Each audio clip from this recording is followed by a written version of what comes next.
You just heard about a bunch of parents, having that scare of something happening to them or their children. But how safe is your city? That's the question we're going to get answers today. Joining us is safety and security expert Rebecca Edwards, and she's here to tell us a little bit more of how to keep us safe, how to keep our families safe, and talk about this new report about cities. Rebecca, welcome to Good Day Live. It's great to be here. So let's just jump right in and talk about how safe is our cities in Indiana and even Illinois. Well, we have just released our 5th annual Safest Cities report, and we look and rank safe cities across the entire country and state by state. So you can find the whole listing of all the safest cities in Indiana and Illinois and every other state at safewise.com. But what we did this year is we added an extra layer to our report. Usually we just base it on FBI crime data, and we're looking at the rate of violent crimes and property crimes that are happening. But our State of Safety survey actually talked to 5,000 Americans from every single state to find out how they feel about safety. Do they think that they're safe? What kinds of things are keeping them up at night?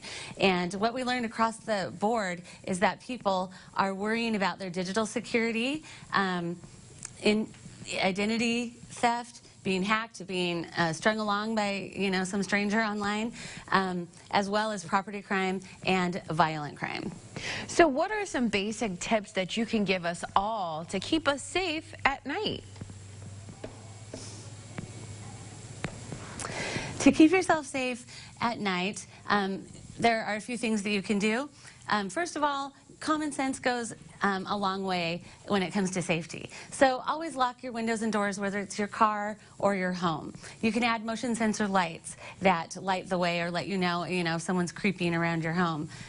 Security cameras are going to be helpful. And know what's happening in your neighborhood. Know who belongs there, which cars are familiar, which pets and people belong, so that you can spot something out of place. In addition, you can add security cameras or a full-blown security system that has monitoring, and that's really the way to feel the safest, because you've got someone on the line that's going to call for help if something goes wrong. Now, what about digitally? We hear this all the time about people being hacked and our identity. Do you have any tips on that area? Yes, being hacked and having your identity stolen was actually the #1 fear that we found is prevalent across America. So it's very important to start with strong, unique passwords that are super complicated. And those are hard to come up with and even nearly impossible to remember. So if you use a password manager, that will help take care of all of that for you. Not only will that remember all of your passwords, but it will also create unique passwords for you. You also want to protect your home Wi-Fi router to keep everything that's in your home protected from an outside hacker. So set up firewalls, update the firmware, and add those extra layers of security to keep you safe virtually and in reality. What about for parents to teach their kids on how to be safe online? Do you have any tips in that direction?